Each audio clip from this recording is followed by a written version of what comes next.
Saudi अरब रेगिस्तान में 170 kilometre लंबी लाइन क्यों बना रहा है? जी हाँ दोस्तों, सऊदी एक ऐसा शहर बना रहा है जो स्पेस से देखने में एक लाइन की तरह लगेगा। यहाँ उड़ने वाली गाड़ियाँ होंगी, काम करते रोबोट्स होंगे, यहाँ न तो कोई सड़क होगी और न ही कोई ट्रैफिक। पर आखिर ऐसा शहर बनाने के पीछे का कारण क्या है और क्या सऊदी सच में दी लायन सिटी नाम के इस इको फ्रेंडली प्रोजेक्ट को पूरी तरह से करने में सफल हो पाएगा या नहीं? क्योंकि इससे पहले भी कई देशों ने ऐसा शहर बनाने की कोशिश की थी, पर अफसोस वो नाकाम रहे। सऊदी अरब एक शहर नहीं बल्कि जन्नत है और आप इस बात को मानते जरूर होंगे। अब सऊदी अरब कुछ नया, और ये सब तो आपको पता ही होगा कि सऊदी अरब के खानदान की दौलत का ज्यादातर हिस्सा यहाँ से निकलने वाले ऑयल की बदौलत मिला है। इससे पहले सऊदी सिर्फ टूरिज्म पे डिपेंड था, लेकिन 1938 में यहाँ पहली बार तेल पाया गया, जिसके बाद देखते ही देखते पूरे सऊदी किंगडम का नक्शा ही बदल गया। आज सऊदी अमेरिका के बाद दुनिया का दूसरा सबसे बड़ा ऑयल प्रोड्यूसर है, जो सिर्फ एक दिन में 1 करोड़ बैरल से भी ज्यादा ऑयल प्रोड्यूस करके 85 कंट्रीज को सेल करता है। बुरी खबर यह है कि वहाँ सब कुछ ऐसे ही नहीं चलने वाला।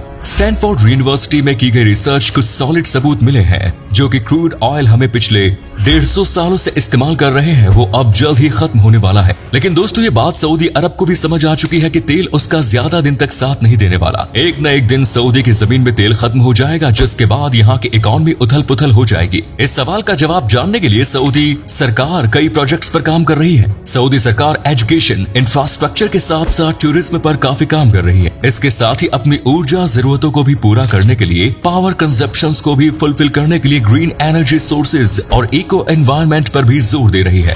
इस कड़ी में नियोम लायन सिटी इस दिशा में अगला कदम है। ये शहर हॉलीवुड की किसी साइंस फिक्शन फिल्म की तरह होगा। सपनों के शहर में रोबोट्स आपके एक इशारे पे आपको सर्विस देने यहाँ पहुंचेंगे। हवा में गाड़ियां चलेंगी, यहाँ विंड पावर और सोलर एनर्जी से बिजली मिलेंगी। शहर में फ्लाइंग टैक्सी मिलेंगी। आपको बता दें कि इस शहर में सिर्फ बिल्डिंग्स ही नहीं होंगी, बल्कि इस शहर का अपना चांद और अपना बादल भी होगा। और ये बादल केवल दिखावे के नहीं होंगे, बल्कि इनसे असली बारिश भी की जाएगी। इस शहर को बनाने में करीब 500 अरब डॉलर खर्च किया जाने वाला है। इस प्रोजेक्ट की घोषणा जनवरी में की गई थी। सऊदी के प्रिंस मोहम्मद बिन सलमान के मुताबिक ये शहर पहाड़ों से शुरू होकर समंदर तक जाएगा। 170 किलोमीटर लंबा ये शहर सऊदी अरब के पहाड़ी इलाके से लेकर लाल सागर तक फैला होगा। इस शहर में 10 लाख लोग रह सकेंगे और यहाँ प्रदूषण का नामो निशान नहीं होगा। ये शहर पूरी तरह इको फ्रेंडली होगा। आपको जानकर हैरानी होगी कि इस शहर को एक लाइन में बनाया जाएगा। आपको यहाँ 5 मिनट की दूरी पर हॉस्पिटल, स्कूल और पार्क जैसी सभी सुविधाएं मिल जाएंगी।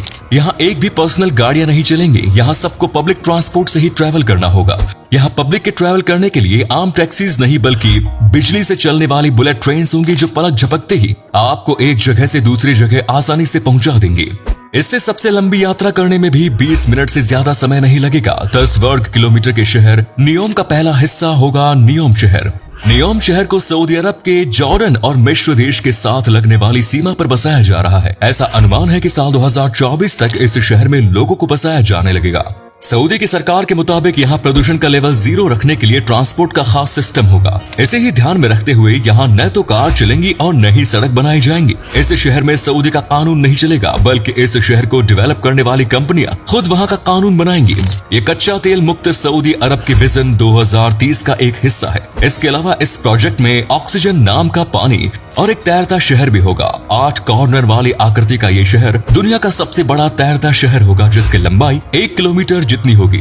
सैटेलाइट से ली गई तस्वीरों की अगर बात करें तो रेगिस्तान में एक सीधी लाइन बनी दिखाई देती है। इस एक लाइन में सैकड़ों घर बने हुए हैं। इसमें 2 स्विमिंग पूल और एक फुटबॉल ग्राउंड भी बना दिखाई देता है। सऊदी के प्रिंस मोहम्मद बिन सलमान इस प्रोजेक्ट के बारे में बताते हुए कहते हैं कि ये प्रोजेक्ट 3 फेज में पूरा होगा। पहले चरण में यहाँ पैदल चलने वालों के लिए अलग एरिया बनाया जाएगा, जिसे पेडेस्ट्रियन जोन कहा जाएगा, क्योंकि यहाँ न तो कोई रोड होगा और न ही कोई कार होगी। यहाँ कई हरियाली से भरपूर पार्क बनाने की भी योजना है, जहाँ आकर लोग फिजिकल एक्टिविटी कर सकेंगे। इससे उन्हें पैदल चलने की भी प्रेरणा मिलेगी। दूसरे चरण में कमर्शियल स्पेस और दुकानें बनाई जाएंगी, और तीसरे चरण में जो काम होगा उसे हम इस प्रोजेक्ट की रीढ़ की हड्डी भी कह सकते हैं। ये वो जगह होगी जहाँ से ट्रांसपोर्ट मीडियम से सामान और नागरिकों को एक जगह से दूसरी जगह ले जाया जाएगा। ये ट्रांसपोर्ट लाइन सिटी के अलग अलग मॉडल्स को आपस में कनेक्ट करेगी, जिसकी वजह से ट्रांसपोर्ट का सारा काम एक लाइन के माध्यम से होगा। सऊदी अरब की इस सिटी का निर्माण इंडस्ट्रियल रिवॉल्यूशन के बाद बसाई गई दूसरी सभी सिटीज से अलग है। क्योंकि यहाँ फैक्ट्री और मशीनों से ज्यादा महत्व इंसानों को दिया जाएगा। इसके निर्माण में पर्यावरण को किसी भी तरह का नुकसान नहीं पहुंचाया जाएगा और जब ये शहर बनकर तैयार हो जाएगा तब ये कार्बन एमिशन से मुक्त होगा। प्रिंस सलमान के मुताबिक ये शहर एक फ्यूचर सिटी होगी जहाँ आकर आपको ऐसा लगेगा जैसे आप अपने प्रेजेंट समय से बहुत आगे आ गए हैं। दोस्तों ये सब सुनने में बहुत अच्छा लगता है, लेकिन बात यह है कि क्या सच में इको फ्रेंडली सिटी बनाई जा सकती है? क्योंकि इससे पहले भी कई देश इको फ्रेंडली देश बनाने का दावा कर चुके हैं, लेकिन आज तक किसी भी देश को इस चीज में कामयाबी नहीं मिली। ऐसे में सऊदी अरब की राह भी आसान नहीं दिखाई देती, क्योंकि यहाँ भी कई सवालों के जवाब बाकी है। ये पूरा शहर एक सीधी लाइन में बनेगा, इस वजह से अपने आसपास की जमीन से कट जाएगा, समुद्र से इसकी दूरी अधिक हो जाएगी। भले ही स्पेस से दिखने में ये सीधा लाइन में बना शहर बहुत अमेजिंग लगता हो, लेकिन हकीकत में ये थोड़ा अजीब होगा। इस जगह से दूसरी जगह की दूरी काफी ज्यादा बढ़ जाएगी और भले ही इस सिटी के लिए कितनी भी प्लानिंग क्यों न की गई हो, पर ग्राउंड लेवल पर इसे साकार करना किसी सपने जैसा लगता है।